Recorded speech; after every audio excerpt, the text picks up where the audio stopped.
Hello students. Today we are going to discuss about the effect of temperature on the rate of reaction. So in previous lecture we have discussed about the types of complex reactions. So we have completed reversible reaction, consecutive reaction as well as parallel reaction. And also we have completed with the thermal chain reaction. So today we'll discuss about the effect of temperature on the rate of reaction. So in 12th standard we have discussed that the rate of reaction depends on the different factors. So that factors are like concentration of reactant, pressure of gaseous reactant, temperature, presence of catalyst, etc. But out of these all factors, the effect of temperature is more important. Generally what happens, or generally it is observed that the rate of reaction increases considerably with increase in temperature. So it was observed that suppose temperature is raised by the 10 degrees Celsius of any reaction, then generally the rate of reaction gets double for that reaction. Even sometimes it was observed that the rate triples in that reaction. One example I would like to share with you is that when we are going to consider the rate constant of acid catalyzed reaction of you can say that hydrolysis of methyl acetate. So if I carried out the reaction at two different temperatures, say T1 and T2, and that T1 T2 temperature are differing by 10 degrees Celsius, then rate of reaction is observed near about 2 times more than the previous one, that is it is double. Okay. Now this effect of temperature on the rate of reaction is expressed in terms of temperature coefficient. It is expressed in terms of temperature coefficient. So temperature coefficient is nothing but the ratio of rate constant of the reaction at two different temperature which are differing by the 10 degrees Celsius. So if you want to find out temperature coefficient of any reaction, then it can be given as rate constant at 10 degree rise temperatures. So T plus 10 by rate constant at T temperature. Okay. Or suppose if you are going to use the abbreviations K2 and K1, then it's a ratio of K2 by K1. So temperature coefficient is nothing but the ratio of the rate constant of the reaction at different temperature, two different temperature differing by the 10 degrees Celsius. So it is given as K2 by K1 or KT plus 10 by KT. Okay. For most of reaction, the temperature coefficient value is 2. That is, rate of reaction doubles when the reaction is carried out at 10 degree temperature 10 degree differing. For decomposition of H2O2, that is hydrogen peroxide, the temperature coefficient is 1.7. So in some cases it is lower.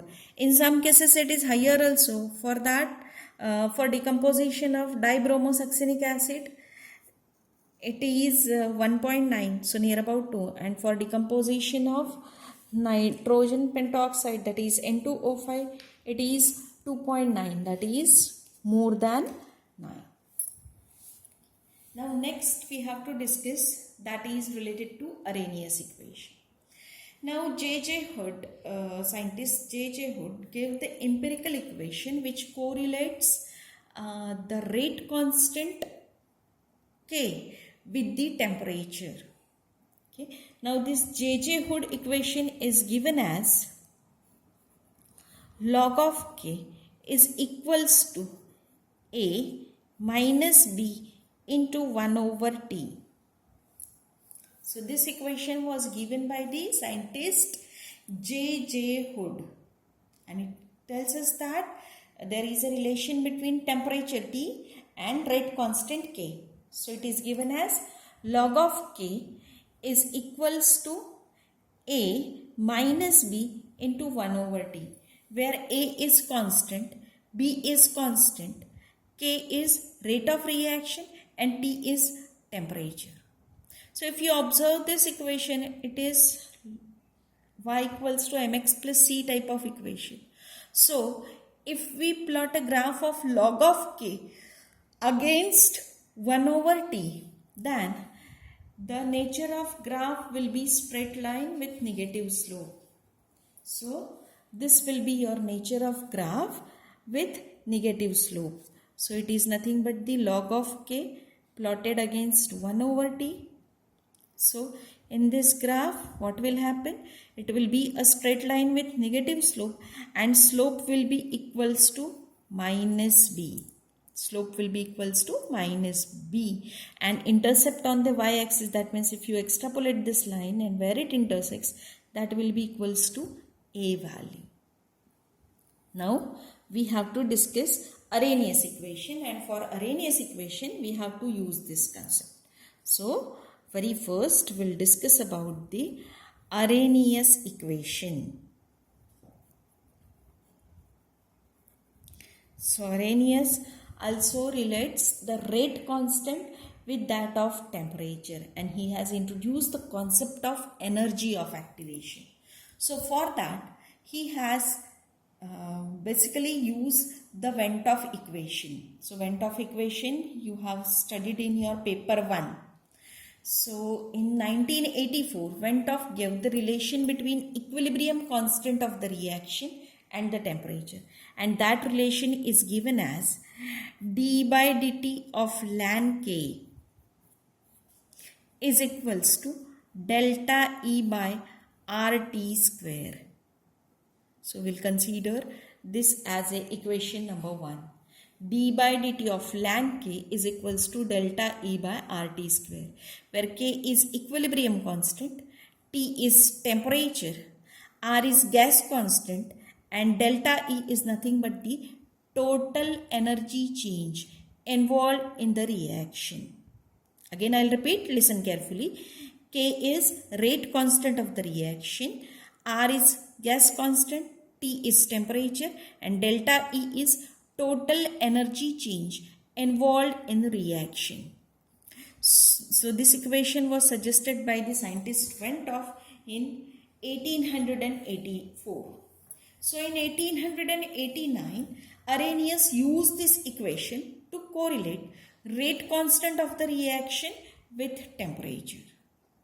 So very first, now we'll consider the general reversible reaction. So A plus B gives you C plus D, which reacts with each other to give you back reactant, that is A plus B. So this is a general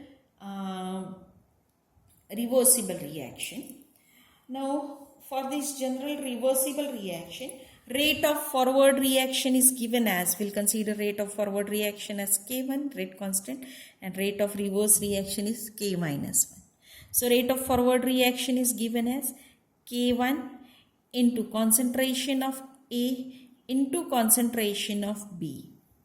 At the same time, rate of reverse reaction is given as K minus 1 into concentration of C into concentration of D.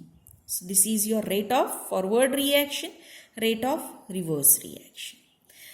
Now at equilibrium, as we know, the rate of forward reaction is equals to the rate of reverse reaction. So these two rates will be equal. So we'll get the equation K1 into concentration of A into concentration of B is equals to K minus 1 into concentration of C into concentration of D. So just on rearranging this equation, we can write concentration of C into concentration of D by concentration of A by concentration of B is equals to K1 by K minus 1. Instead of writing this two rate constant, just I'll write one constant, that is equals to K, equilibrium constant we'll consider, and we'll consider this as a equation number 2. Suppose E1 and E minus 1 are the energy changes associated with forward and reverse reaction.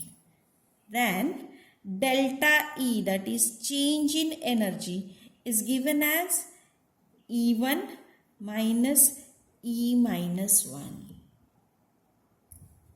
So just I'll repeat.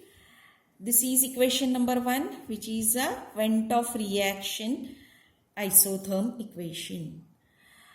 Then we considered the reversible reaction, general reversible reaction.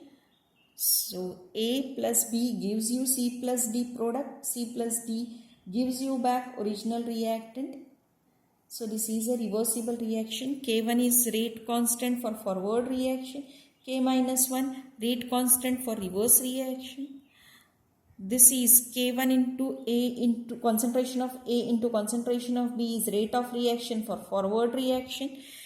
K minus 1 into concentration of C into concentration of D is rate of reaction for reverse reaction. And at equilibrium, this rate of reaction of forward and reverse reaction are same. And on rearranging, we got this equation number 2. Then we have considered that the E1 and E minus 1 are the energy changes associated with the forward and reverse reaction. Hence, delta E, that is change in energy, is given as E1 minus E minus 1. So this will consider equation number 3. Now, we are going to substitute this K value and delta E value in equation number 1. Just listen carefully. We are going to substitute it. K value and delta E value, that is equation number 2 and equation number 3 in equation number 1. So, on substituting these values, equation number 1 will become d by dt of, instead of writing K, what I should write? That is ln of K1 by K minus 1 is equals to, instead of writing delta E, I'll write E1 minus E minus 1 whole is divided by RT square. So, this will be your equation number 4. Now, this equation number 4 can be split up into 2 separate equations, and that 2 separate equations can be written as d by dt of ln K1 is equals to E1 by RT square plus I, and second equation is d by dt of ln K minus 1 is equals to E minus 1 by RT square plus I. So, I have splitted up equation number 4 into 2 equations where I is constant and experimentally found to be 0. But instead of considering this 2 splitted equation, we can consider one general equation which can be given as d by dt of ln K is equals to E by RT square, because I is constant and experimentally it is 0. So instead of considering d by dt of ln K minus E1 by RT square and d by dt of ln K minus 1 is equals to minus 1 by RT square, instead of that we have considered one equation d by dt of ln K is equals to E by RT square. This is equation number 5, and this equation is known as the differential form of Arrhenius equation. This equation is known as differential form of Arrhenius equation. Now we are going to rearrange the equation number 5. So just I'll write equation number 5 again.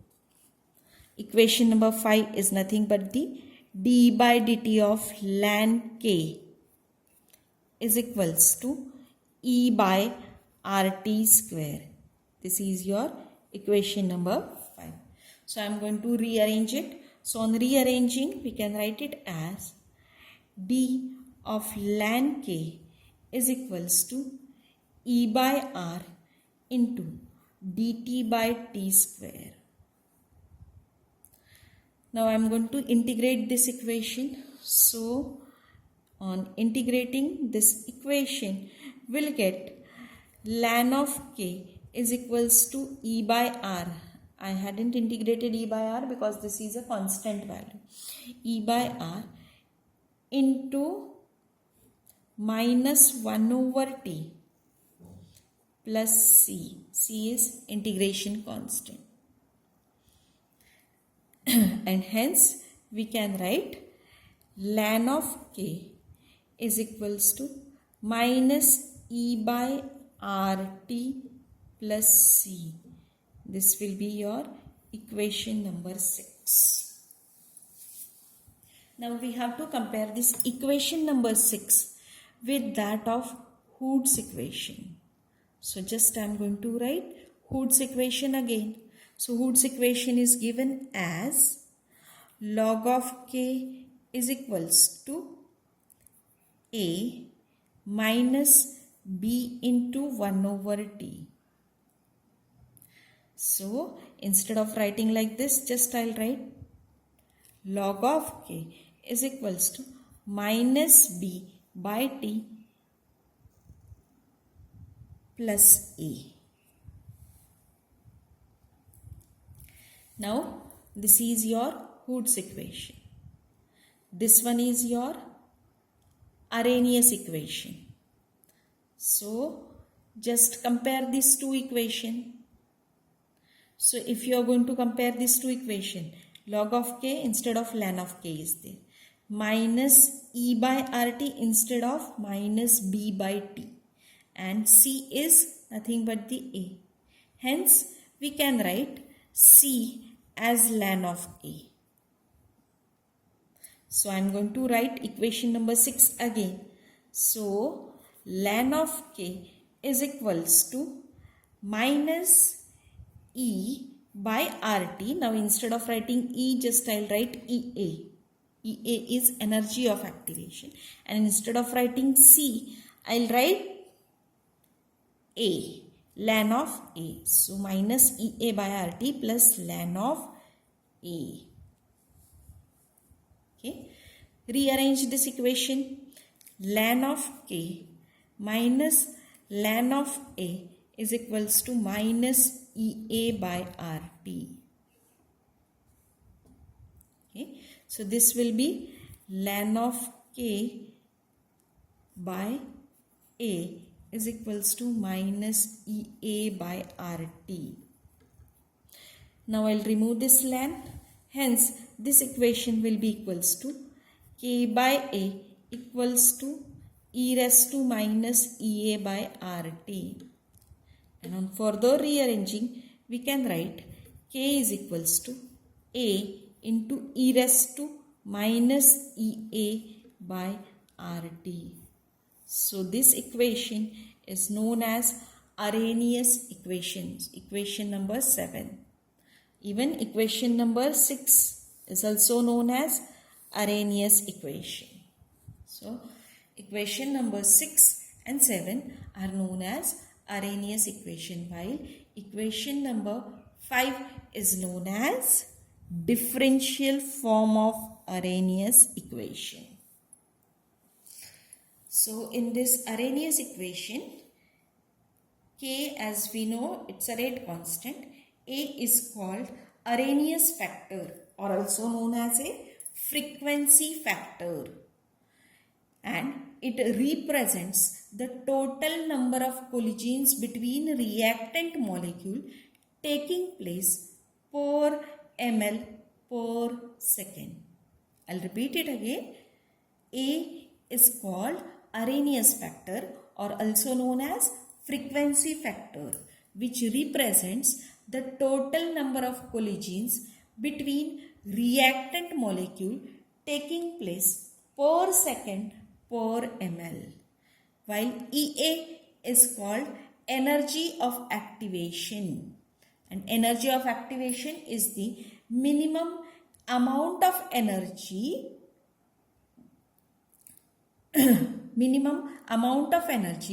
which the reactant molecules must acquire to undergo chemical reaction and to form a product. So this is a minimum amount of energy that reactant should acquire.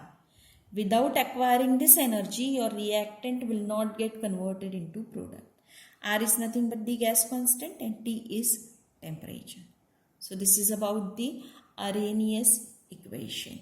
So in next lecture, we'll discuss how this Arrhenius equation gives you the concept of energy of activation and how this concept of energy of activation is important for carrying out the chemical reaction.